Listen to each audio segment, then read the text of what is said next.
What's up? I'm Stephanie. Welcome back. Thanks for joining for the X's and O's. Today, we're going to be talking about how to travel when you have a full-time job. Number one, hands down, the question that I get asked the most is, how do you travel so much? Don't you have a job? Do you have a full-time job? Do you work at all? How do you make this happen? How do you travel so much? So today I'm going to be talking about my experience, how I travel so much, and what you can do to make that a reality for your life as well. So let's get started.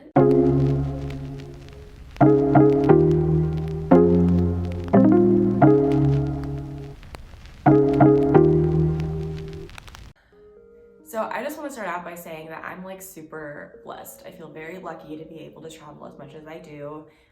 And it's so funny, I tell this story all the time, but I never thought that I would be a traveler. I never even considered it for something for my life. Not saying that I was never I don't think I'm gonna be able to travel. I would love to. It just never really crossed my mind. I remember when I was in college, I was supposed to go on a study abroad trip. It was a trip to Italy, France, and Belgium, I think. So I got my passport for the study abroad trip, and then a few months before the trip was supposed to happen, they canceled it. So I thought to myself, well, great, I just wasted all of that money on a passport that I'm never gonna use. When else would I go out of the country? I'm never gonna use this. I was very wrong. But I didn't know any better. I just didn't think about it being something for my life, But my first job out of college, I actually worked in an HR department. And it was kind of a hybrid role of recruiter, sourcer, and then social media manager for the company. They had never had any social media presence, so they needed someone to come in and completely create it, manage it, all of that. So, which is also where I got my marketing experience from. I'm completely self-taught, but that's a story for a different video. But anyway, yeah, so in this job, I was really focusing on branding and reaching out to people, talking to people, prospective hires, I guess.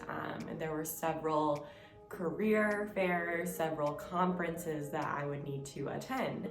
So I was being paid to travel to these conferences, which were all around the country.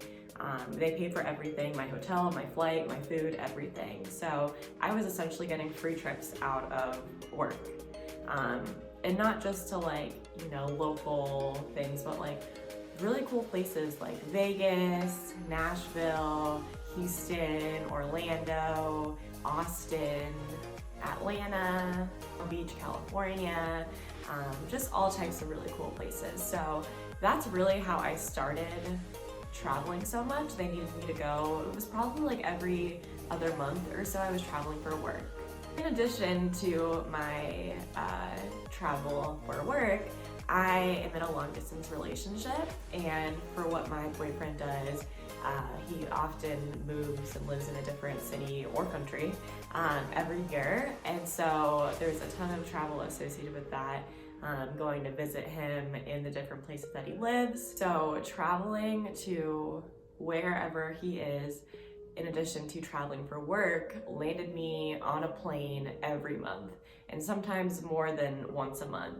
For example, I was out in San Francisco with my boyfriend for a few days, and then I flew from San Francisco to Cleveland for a work trip. So I just went back to back, two places in 1 month. So that's an example. But it kept me very busy, and it really allowed me to see areas of the country that I never had. It really jump-started my love for travel and how much I was traveling. I'm no longer at that job.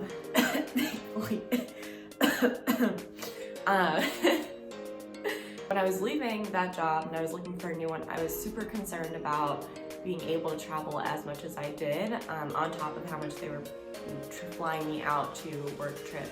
On top of that, they had an amazing PTO policy, and I was able to work from home 1 day a week. So oftentimes I would kind of huddle my work from home day into a vacation that I was taking. So for example, I would work from home on Wednesday, and then I would take off Thursday and Friday, and then of course there's Saturday and Sunday. So I I would like fly out of Indy, where I live, Tuesday night after working at the office, fly to wherever I was going, work from home Wednesday at that location, and then take off Thursday and Friday.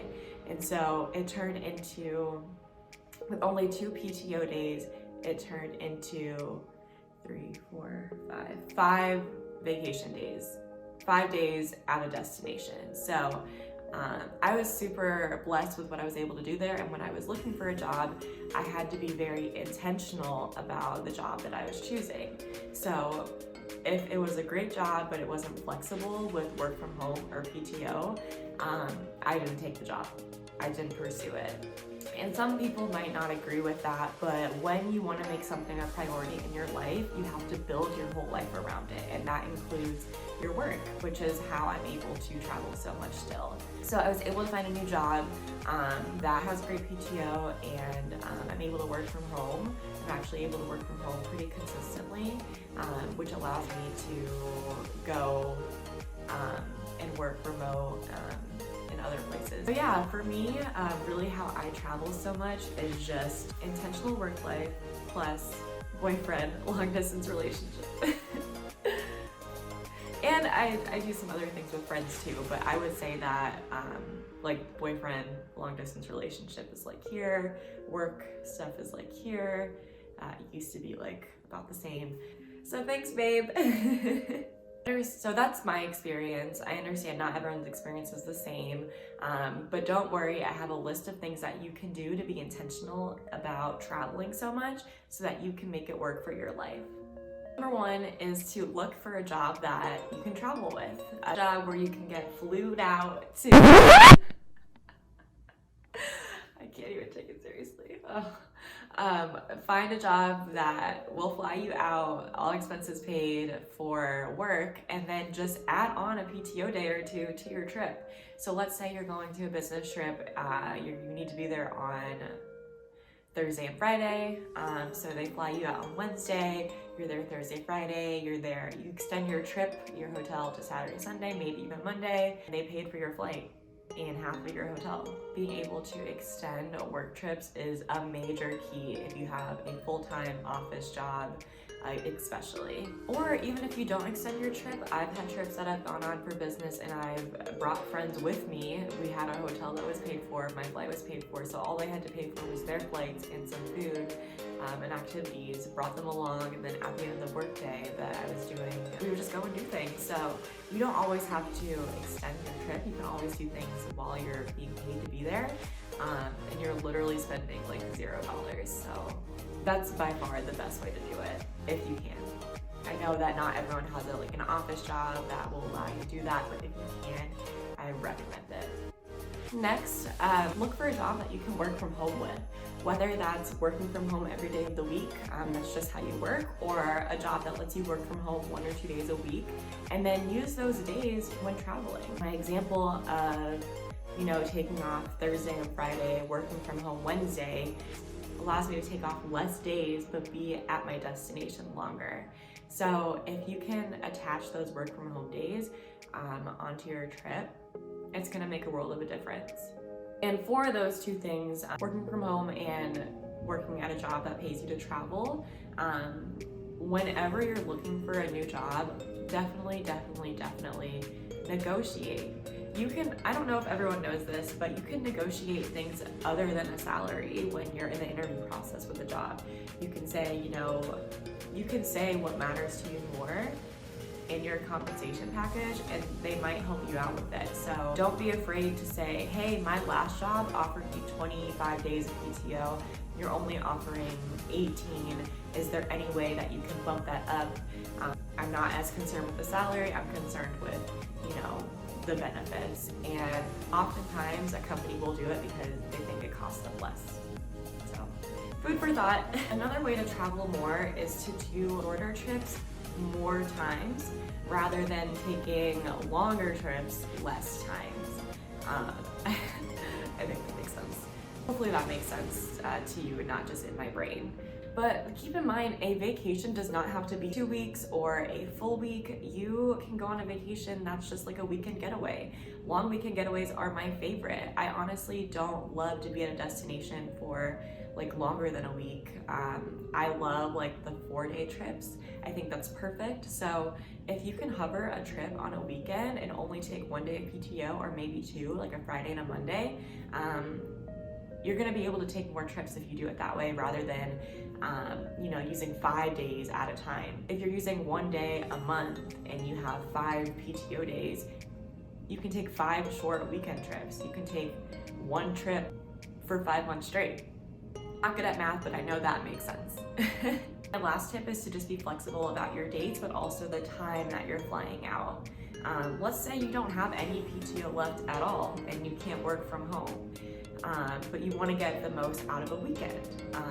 Take a red eye. I stay on red eye flights, okay? Literally, like, they change everything. They're a game changer because I could fly out Friday afternoon right after work at like a 6 o'clock flight to my destination. I could be there Friday night, Saturday, Sunday, take a red eye back Sunday night, get back in the middle of the night if you're okay with that. You can definitely pack in a lot of fun stuff in 3 nights, 2 full days, rather than flying out Saturday morning and then leaving Sunday afternoon. Like, it just doesn't make sense to me not to take red eye flights when you can. That's how I'm able to stay longer. I've taken some crazy flights, man. It does suck sometimes, but I'll give you an example of when it worked in my favor. I took a red eye flight back from Hawaii to Indianapolis. I got to Indianapolis around like 4 or 5 a.m. I got back, went home, showered, went straight to work.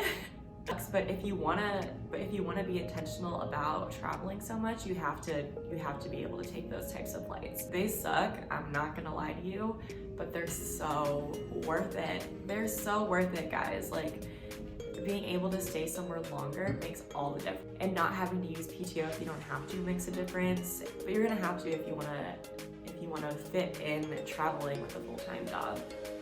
So overall, my tips are to be intentional in your job search and look for a job that's gonna pay you to travel.